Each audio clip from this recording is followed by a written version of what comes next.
Kepada Ibu, Bapak, seluruh peserta dipersilahkan untuk duduk kembali.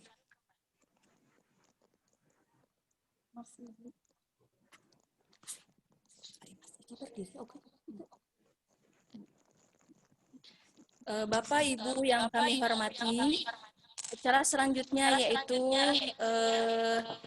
Mars IGI. Mohon ditunggu sebentar.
Terima kasih jazakumullah khairan katsiro kepada seluruh Bapak Ibu yang telah menyanyikan lagu Indonesia Raya juga Mars IGI.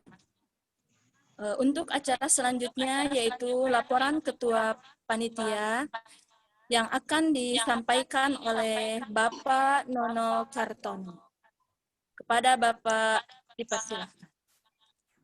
Terima kasih. Assalamualaikum warahmatullahi wabarakatuh. Selamat pagi Bapak Ibu guru hebat semua.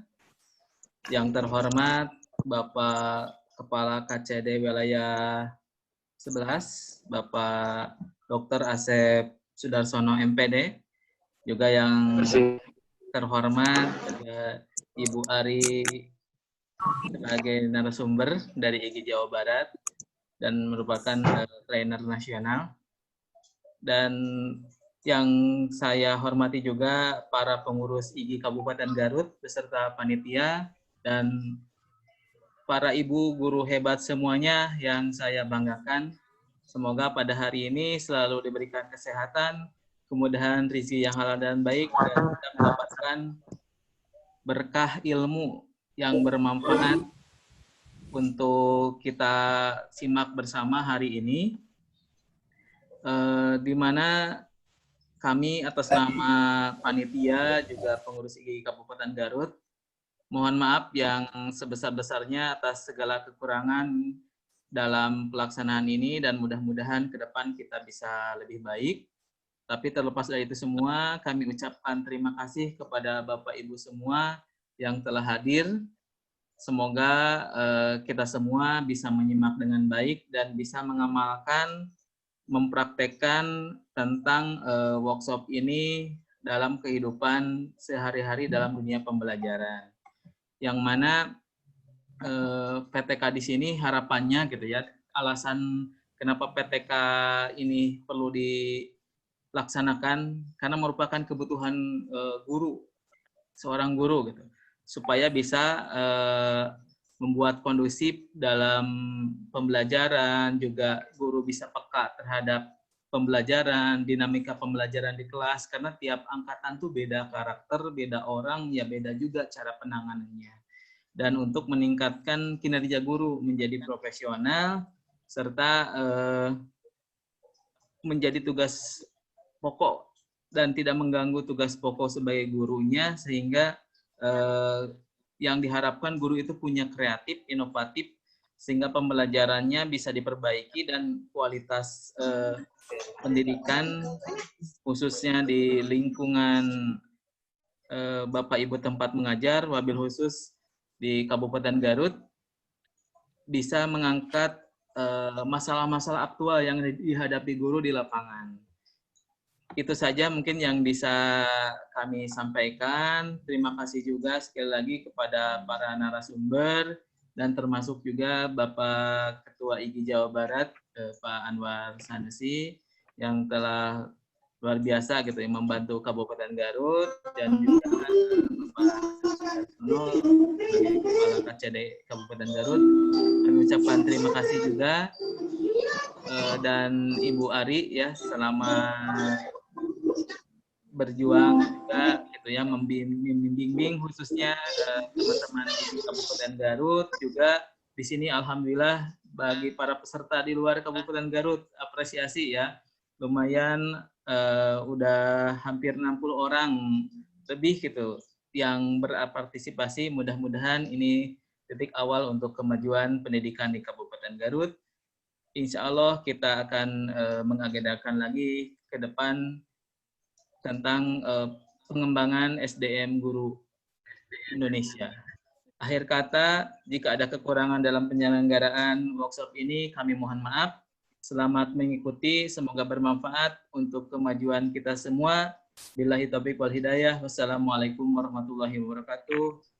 Salam sharing, growing together. Terima kasih dari iring doa jazakallah khairan katsiro kepada Bapak Nono Karnono yang telah memberikan laporan sebagai ketua pelaksana. Untuk acara selanjutnya yaitu sambutan dari Bapak Kepala KCD Distrik Wilayah 11 Jawa Barat, Bapak Dr. Asep Suharsono MPD. Kepada Bapak dipersilakan. Bismillahirrahmanirrahim. Assalamualaikum warahmatullahi wabarakatuh. Suaranya terdengar? Jelas, Pak. Oke. Alhamdulillahirabbil alamin wa bihi nasta'inu wa ala alihi washabi ajmain amma ba'du. Bapak Ibu yang sedang mencari ridha Allah melalui jalur pendidikan, alhamdulillah kita panjatkan puji syukur kehadirat Allah Subhanahu wa taala. Hari ini kita bisa bertemu muka, berbagi ilmu dalam rangka meningkatkan kualitas. Karena sesungguhnya banyak negara berpendapat bahwa untuk memajukan sebuah negara itu dari jalur pendidikan. Salawat dan salam mudah-mudahan disampaikan kepada junjungan kita Nabi besar Muhammad SAW, kepada keluarganya, sahabatnya, dan umatnya yang taat kepada beliau hingga kiamat kelak. Hari ini saya berbahagia, banyak orang-orang hebat yang hadir di Zoom ini.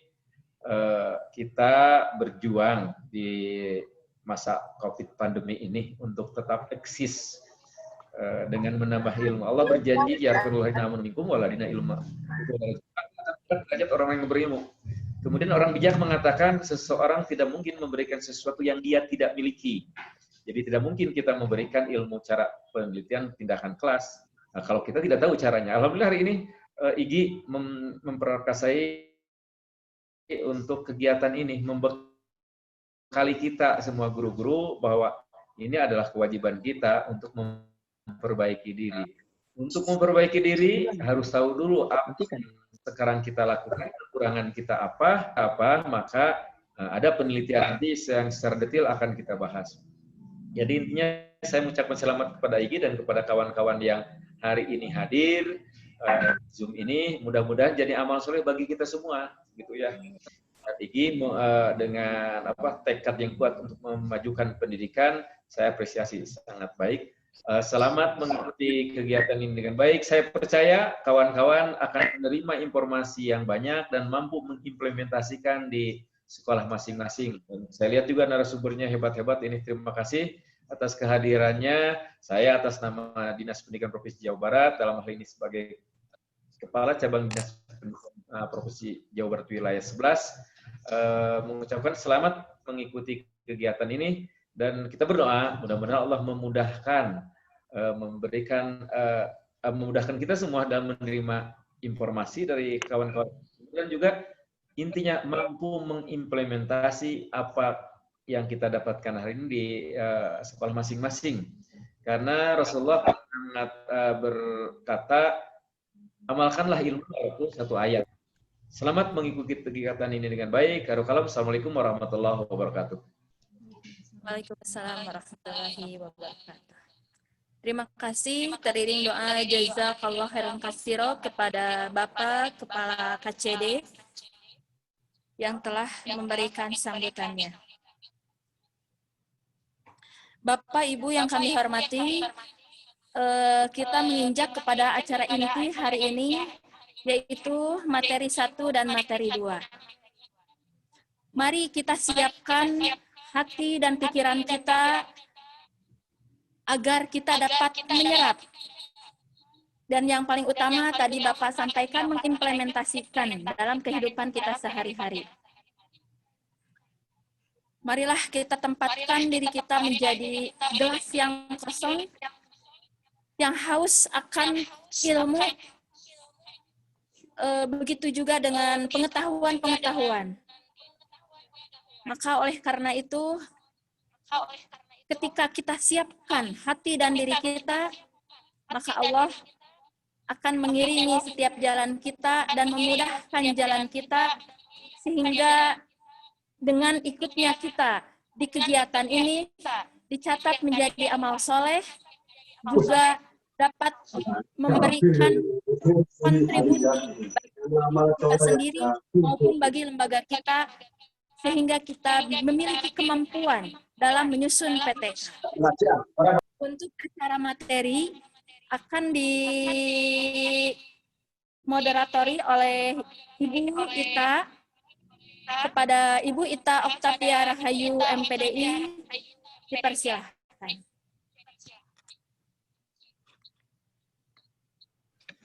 Ya, terima kasih Ibu Mardiah. Baik, Bapak Ibu dan hebat, kita sekarang masuk ke kegiatan inti, yaitu workshop penyusunan PPK masa pandemi. Baik, untuk mempersingkat syarat gitu ya, kita langsung saja menuju materi yang pertama, itu yang akan disampaikan oleh Bapak Sudarsono, KCD Wilayah 11. Ini apa namanya, saya akan ini Bapak belum sama saya. Mungkin ada Bapak bisa menyampaikannya. Baik, kepada Bapak Asep, kami persilakan untuk menyampaikan materi. Tentang urgensi itu, Bu, ya? Iya, Bapak, betul. Saya sudah kirim ke Ibu, itunya apa, materinya dibuka di sana, bisa, Bu? Ya, bisa, Pak. Sebentar, Pak. Kawan-kawan, sebelum memulai, kita berharap, saya mohon maaf nih, karena kebetulan di kantor saya sedang ada pengerjaan, ini apa, sarana, ya, agak terganggu, gitu. Satu itu. Yang pertama, yang kedua, kita ingin suasana ini santai lah, ya. Santai itu dalam arti kata tidak usah serius, yang penting materi sampai. Saya ingin ngajak kawan-kawan dulu nih, bukan sulap Pak ya. Ini ingin ngecek kesiapan kawan-kawan, karena sebetulnya katanya ada orang yang mengatakan ketika menyampaikan materi harus fokus dulu. Nah, ini salah satu fokus itu harus seimbangnya otak kiri dan otak kanan. Jadi saya ingin ngajak kawan-kawan ini mengecek apakah otak kiri kanan kita seimbang atau tidak. Ya, ada pulpen, silahkan pulpennya pegang masing oleh ini pulpennya. Ya. Kalau yang belum ada, tolong ambil pulpennya dulu ya. Nah, kita akan menyatukan dulu frekuensi, bahasanya gitu. Kalau frekuensinya satu nada, nanti kita mudah. Oke, gitu katanya Pak. Ada sebuah metode yang pernah saya baca dalam sebuah buku untuk mengetahui apakah otak kiri dan kanan kita seimbang. Otak kiri untuk berpikir, kanan untuk hiburan kan gitu. Jadi berpikir dengan hiburan harus seimbang. Kalau mikir terus cepat tua. Kalau hiburan terus nanti muda terus seperti anak-anak. Oke, sederhana katanya Pak. Jadi cukup begini aja. Apabila otak kiri dan kanan kita seimbang, maka dengan mudah pulpen ini bisa berpindah ke bawah jadi begini. Nah, jadi pulpennya jadi di bawah begini. Gitu. Dicoba. Gitu ini ya. Nah, di kebawahkan. Jadi pulpennya jadi di bawah gitu. Silakan.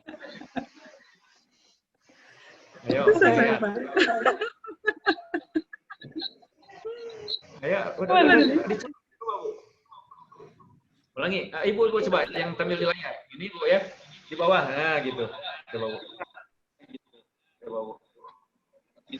Ini. Ini jadi ke sini. Oke, sudah. Saya khawatir webinar belum mulai, tangannya sudah terkilir. Ya, terus, nah gini. Ini.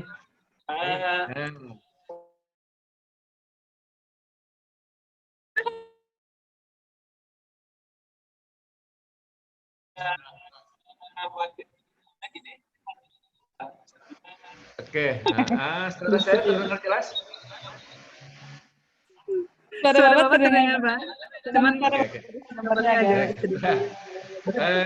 Dibuka slide-nya, Bu. Yang slide pertama itu tentang ya, silakan. Oke, kita mulai saja lah. Itu mah ini aja, intermezzo saja untuk mengakrabkan kita.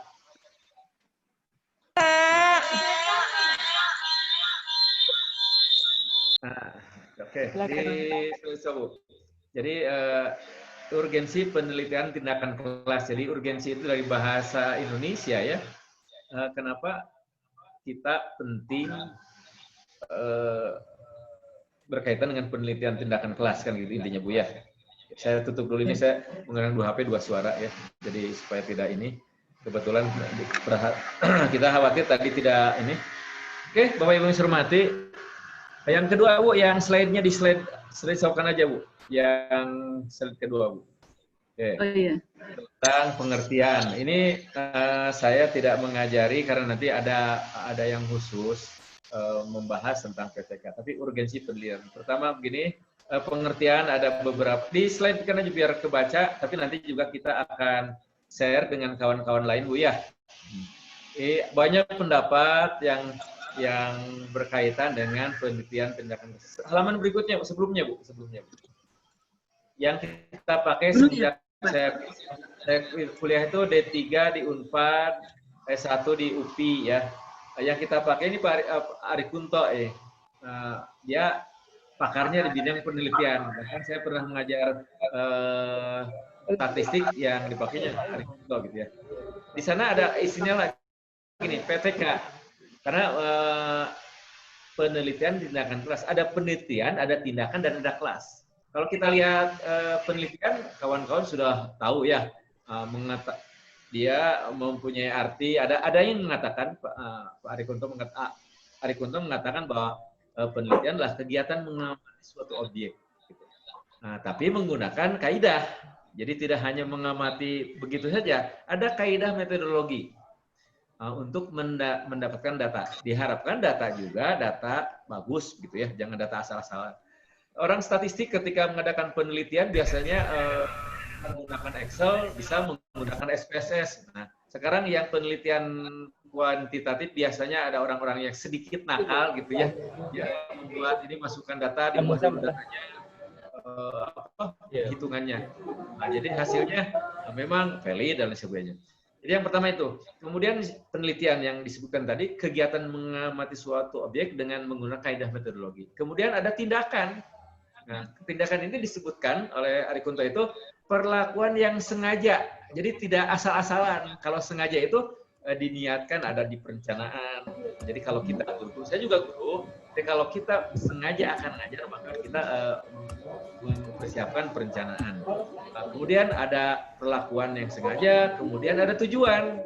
Ya, di RPP kita tujuan itu selalu ada. Ada dulu TIK, TIU gitu ya. Sekarang standar kompetensi dan kompetensi standar, kompetensi apa Bu? KD dan SK dan KD gitu ya. Nah, kemudian ada, tapi di sini bedanya itu ada siklus. Jadi kadang-kadang kita mengadakan PTK tiba-tiba langsung berhasil, itu dipertanyakan ini masalah atau bukan. Kalau yang masalah harus menyadari masalah, kemudian ada siklus. Kemudian ada kelas. Di sini juga fokus kelas itu di tempat kita guru ya bekerja. Ya. Oke, nah yang berikutnya Bu. Jadi ada orang yang, nah PTK ini ada yang mendefinisikan adalah suatu peran yang menerapkan tindakan di dalam kelas dengan menggunakan aturan yang sesuai dengan metodologi penelitian dan dilakukan beberapa siklus. Berikutnya Bu. Nah, tujuan PTK menurut Kusnandar adalah dalam bukunya. Jadi beliau menulis langkah mudah penelitian tindakan kelas. Jadi ini juga memotivasi kita ya Bu ya. Saya punya data golongan 4A di Indonesia itu hampir mencapai 85%. Gitu ya. Setelah itu mandek. Kalau 3A ke 3B, 3B ke 3C, 2 tahun setengah, 2 tahun setengah. Begitu 4A ke 4B numpuk di sana. Bukan mereka tidak ingin ke 4B gitu, ya. Karena berdasarkan penelitian ada seorang penulis buku, Pak Hernowo, mengatakan begini, salah satu ciri penulis yang hebat, salah satu ciri penulis yang hebat adalah yang setiap hari menulis. Coba bandingkan, siapa di antara profesi lain yang banyak menulis dibandingkan guru? Tidak ada kan? Ya, guru itu tiap hari nulis. Tapi kenyataan ketika dia membuat karya tulis, yang dimana untuk kenaikan angka kredit itu ada pengembangan kepribadian berkelanjutan. Salah satunya membuat karya tulis. Ternyata mandek. Jadi menurut Pak Hernowo itu bertentangan, yang tiap hari menulis biasanya tiasa ngadamel karya tulis. Ternyata tidak gitu ya. Nah, menurut Kusnandar di dalam langkah mudah ini diharapkan kawan-kawan guru juga begitu. Kalau membuat petunjuk, membuat buku, ada kata kunci ini langkah mudah. Jadi yang baca teh mudah gitu, walaupun nanti penyampaiannya tidak mudah gitu. Nah, tujuan PTK adalah satu, memecahkan permasalahan. Itu yang utama. Permasalahan apa? Permasalahan yang nyata yang terjadi di dalam kelas.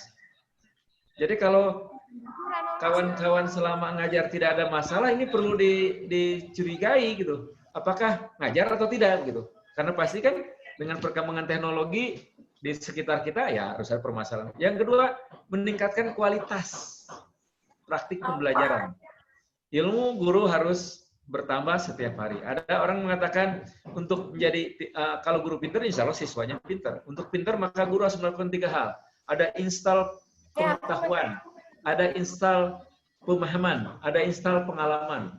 Install pengetahuan dengan literasi banyak membaca. Karena orang bijak mengatakan kita tidak mungkin memberikan sesuatu yang tidak kita miliki, gitu. Jadi kalau gurunya pintar, kalau gurunya kurang pintar, maka yang diberikan itu saja. Jadi install pengalaman itu, install pengetahuan itu dengan cara banyak membaca buku. Dalam aturan tentang tunjangan profesi guru itu 5% TPG itu seharusnya digunakan untuk pengembangan keprofesian berkelanjutan. Jadi seorang guru harus membeli buku minimal 5%. Atau belajar atau nambah ilmu dari TPG-nya. Yang kedua, install pemahaman. Jadi seorang guru harus senantiasa diskusi dengan kawan di MGMP-nya. Dan yang ketiga, install pengalaman. Jadi saya anjurkan kepada kepala sekolah yang ada di Garut, di tempat kami bekerja, bahwa install pengalaman itu harus pergi, maka guru harus piknik.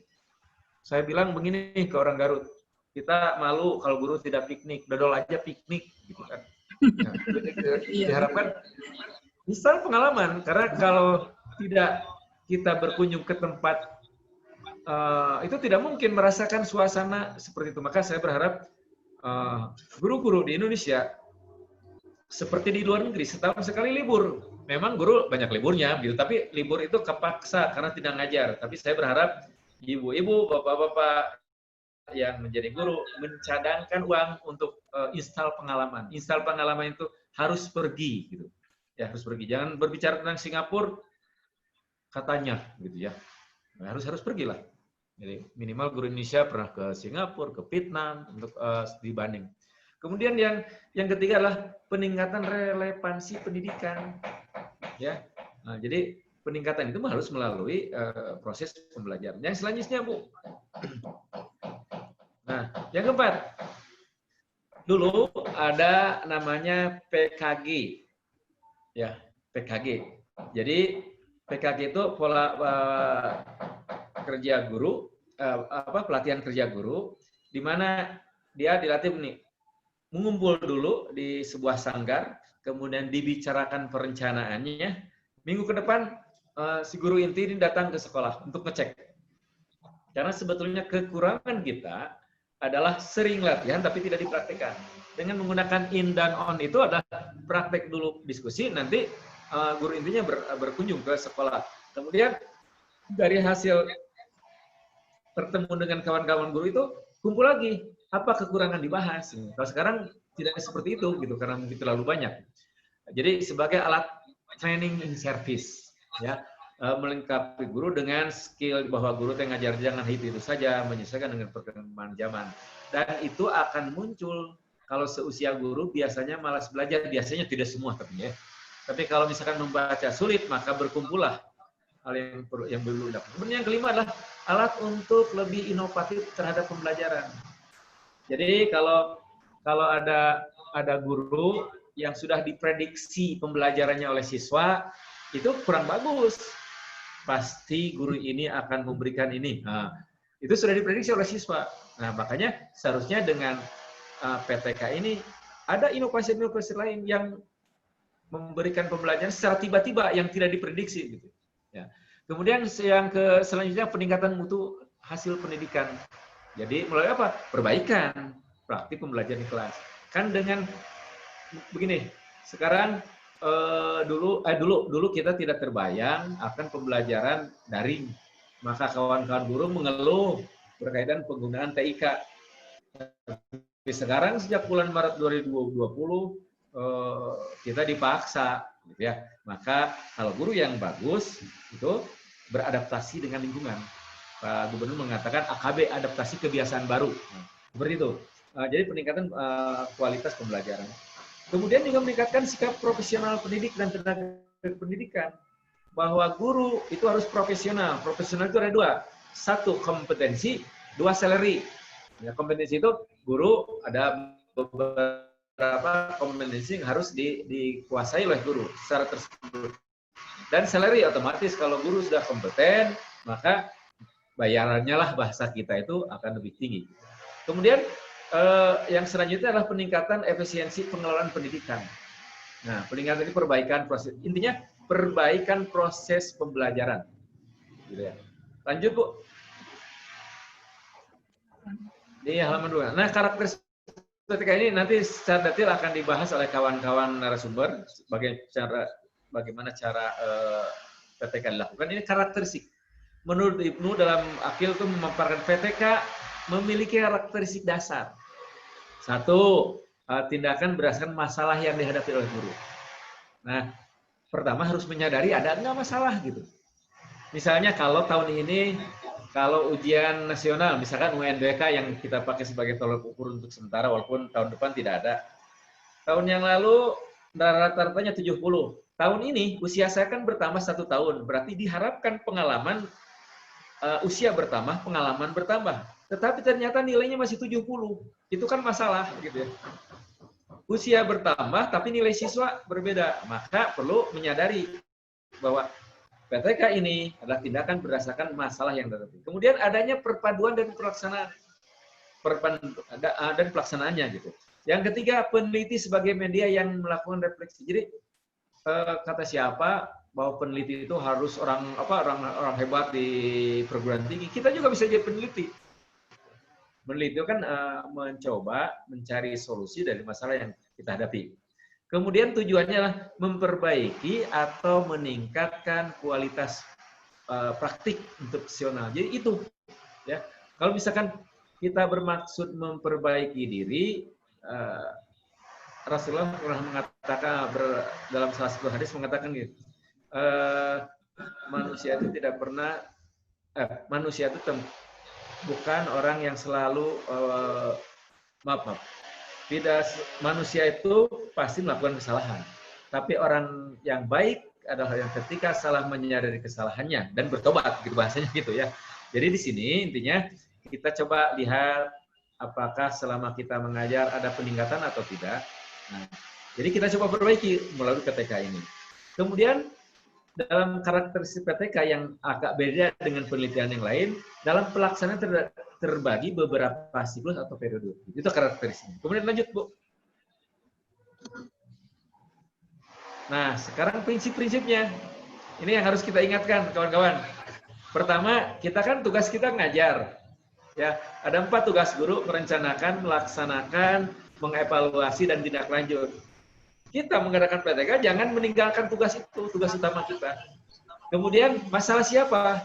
Ada PTS, penelitian tindakan sekolah, ada penelitian tindakan kelas. Ini masalah guru. Kemudian penelitian perlu waktu. Ini tidak perlu lama. Jadi jangan sampai 2 tahun gitu kan. Gitu ya. Nah, kemudian metode yang digunakan tidak boleh terlalu menuntut dari segi kemampuan maupun waktu gitu ya. Jadi waktunya pembagian. Kemudian yang selanjutnya adalah metode yang digunakan harus terencana secara cermat.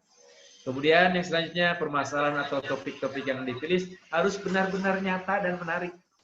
Ya, mampu ditangani, jangan membuat masalah perilaku siswa kenapa kesiangan. Jadi kita penelitiannya di luar gitu ya, menyikapi waktu dan sebagainya. Kemudian penelitian juga harus tetap memperhatikan etika dan tata krama penelitian serta rambu-rambu pelaksanaan yang berlaku secara umum. Itu mungkin hanya itu saja, tapi intinya gini, urgensi penelitian kelas 1 untuk memperbaiki pembelajaran. Kedua, konsekuensi logis setelah kita buat penelitian tindakan kelas. Ini bisa dipakai untuk mengajukan kenaikan pangkat kalau guru PNS. Ya. Kalau PNS untuk peningkatan kualitas pembelajaran. Intinya seperti itu urgensinya. Perlu kita mengadakan penelitian tindakan kelas untuk memperbaiki hal-hal yang selama ini dianggap kurang. Dan tidak ada yang sempurna. Hari ini baik, mungkin besok dengan bertambahnya usia, maka metode pembelajaran menggunakan pembelajaran langsung dengan suara yang keras akan tidak berlaku. Karena mungkin seorang guru lama-lama suaranya juga akan secara perlahan tapi pasti akan berkurang. Itu saja kawan-kawan yang mungkin bisa saya sampaikan. Mudah-mudahan sedikit bermanfaat bagi saya dan banyak bagi Bapak dan Ibu, gitu ya. Dan saya meyakini bahwa apabila sedikit saja dapat tetapi diamalkan juga akan lebih baik. Assalamualaikum warahmatullahi wabarakatuh. Waalaikumsalam warahmatullahi wabarakatuh. Terima kasih Bapak atas paparannya. Ya, Bapak Ibu guru hebat. Ya, dari paparan beliau tadi kita jadi mengetahui bahwa urgensi bahwa PTK itu betul-betul sangat urgen untuk kita lakukan seperti itu ya, demi peningkatan mutu pembelajaran kita, kemudian juga akan berdampak positif pada kenaikan pangkat tentunya ya. Baik, Bapak untuk sesi tanya jawab. Boleh. Baik, ada waktu 20 menit mungkinnya untuk tanya jawab. Silakan kepada Bapak Ibu yang mau bertanya bisa raise hand dulu.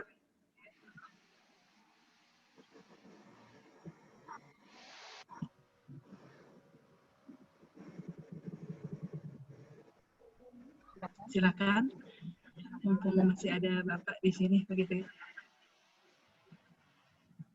Saya mau bertanya. Ya, iya. Silakan. Maaf, siapa ya? Bisa disebutkan? Iya, dipersilakan Ibu. Silakan disebut nama dan asal sekolah atau daerah. Silakan. Assalamualaikum. Assalamualaikum warahmatullahi wabarakatuh. Waalaikumsalam. Waalaikumsalam warahmatullahi wabarakatuh. Sekarang Ibu Saha, Limbangan. Saya dengan Ibu Aja Elmi dari SMP Negeri 1 Limbangan. Ya, Bu. Assalamualaikum Bapak Dr. Asep. Saya pernah bertemu dengan Bapak ketika undangan di SMK Negeri 6 ya Pak. Oh iya, Kita Bu. bertemu lagi. Alhamdulillah ya. Ada pertanyaan. Saya 4B TMT April 2015. Bagaimana caranya supaya ketika pengajuan untuk tingkatan lagi ke 4C bisa lebih mudah, karena pengalaman dulu ketika mengirim, saya kirimkan 3 buah PTK dan yang lainnya karya yang lainnya 3, jadi 6. Tetapi ketika pengajuan usulan tahun 2012 itu dikembalikan, katanya 1 diterima, 2 lagi harus direvisi. Setelah itu saya terpending dulu, berangkat hajian, jadi terlupakan. Ketika tahun 2014, saya baru kirim lagi yang revisi itu. Ternyata alhamdulillah berhasil. Padahal yang ketiga PTK yang dikirim itu teknik pembuatannya itu sama, tetapi kok yang 2 harus direvisi. Itu masalahnya apa ya Pak? Terus kan untuk PTK itu harus dijurnalkan untuk lebih memudahkan, bagaimana caranya itu. Terima kasih. Wassalamualaikum warahmatullahi wabarakatuh. Waalaikumsalam. Oke, izin saya menyampaikan. Jadi begini Bu. 4C itu kan di Kementerian Bu ya. Mungkin langsung saja dijawab ya Bapak. Oh, langsung ya. Oke, makasih. Jadi begini, saya pernah ngobrol dengan tim penilai. Jadi kenapa ada revisi? Ada beberapa penyebabnya. 1, ketidaklengkapan data. Kedua, ada hal yang mustahil gitu, mustahil lah. Artinya gini, antara perencanaan dengan hasil penelitian itu tidak sinkron. Ketiga, ada penelitian yang sama yang dilakukan oleh orang lain, mirip persis, maka yang belakangannya yang di cancel begitu. Jadi persis hanya tempat dan sebentar izin saya ini ada tuh. Assalamualaikum. Saya dibuka abdi nuju pikeun sekarang. Ya, kayak sekarang deh tempat. Ya, mau. Itu intinya Bu ya. Jadi ada hal-hal yang itu karena ada kesamaan hasil karya yang membedakan itu 1 lokasi, kemudian judulnya asalnya metode pembelajaran, ini jadi model pembelajaran, hanya ganti-ganti itu saja gitu ya. Jadi sementara untuk konfirmasi seperti itu Bu yang saya dapatkan dari kawan saya. Kemudian juga ada selera kalau selera tim penilai gitu kan. Kadang-kadang penilai A dengan penilai B menurut ini cocok, ini tidak, seperti itu. Yang mungkin subjektif Bu ya. Jadi sebaiknya begini, kita harus tahu dulu, boleh sih bertanya kalau selera penilai ini bentuk karya tulisnya seperti apa supaya aman, seperti itu sebetulnya Bu ya. Karena mereka berasal dari perguruan tinggi yang berbeda, kemudian kan kalau saya baca juga model penelitian di tindakan kelas atau karya tulisnya berbeda-beda selera perguruan tinggi itu Bu ya.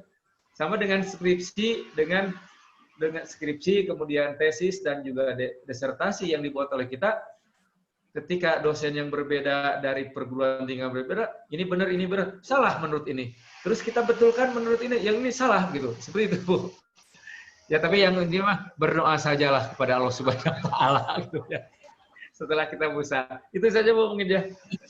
Ya terus Pak yang jurnalnya bagaimana yang menjurnalkan itu? Jurnalnya gini, kenapa kita harus ke jurnal? Kan kata saya ada bukti, kan jurnal itu dibaca oleh banyak orang, Bu ya. Itu adalah hal yang sangat valid bahwa hasil karya kita orisinil. Dengan dijurnalkan itu kalau ada tulisan kita yang sama dengan yang mereka tulis, mereka akan klaim.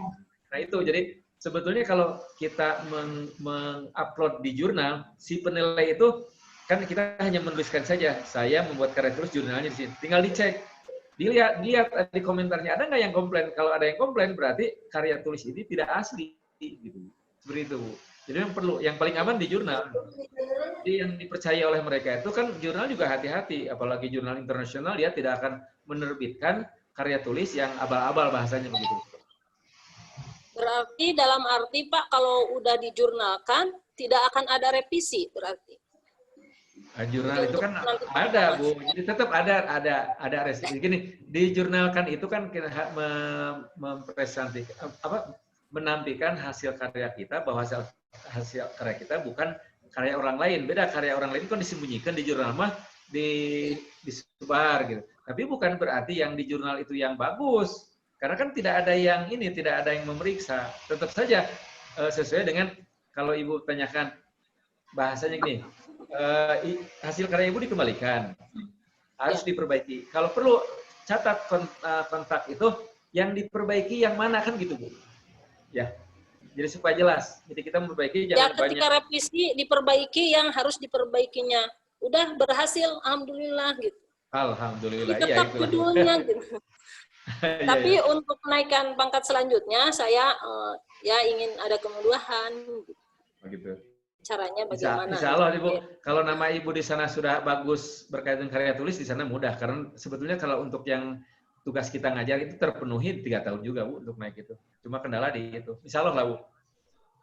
Insya Allah, mudah-mudahan, amin. Ya baik Ibu, terima kasih. Bapak Juni, terima kasih. Saya sambil jalan saja, Silakan. kebetulan ada acara yang sama, Bu ya. Kepada Bapak Ibu yang lainnya yang mau bertanya. Oke, enggak. Ada? Masih ada, Bu? Begitu ya Pak ya. Ya. Enggak apa-apa, saya sambil jalan tapi pakai HP gitu ya, Bu ya. Kalau ada yang bertanya, saya pantau. Oke. Ya, silakan Bapak Ibu yang mau bertanya, boleh raise hand atau boleh siapa? Ya, enggak. Siapa? Ya, terima kasih Bapak sebelumnya. Ya, silakan Bapak Ibu, masih ada yang mau bertanya kepada Bapak.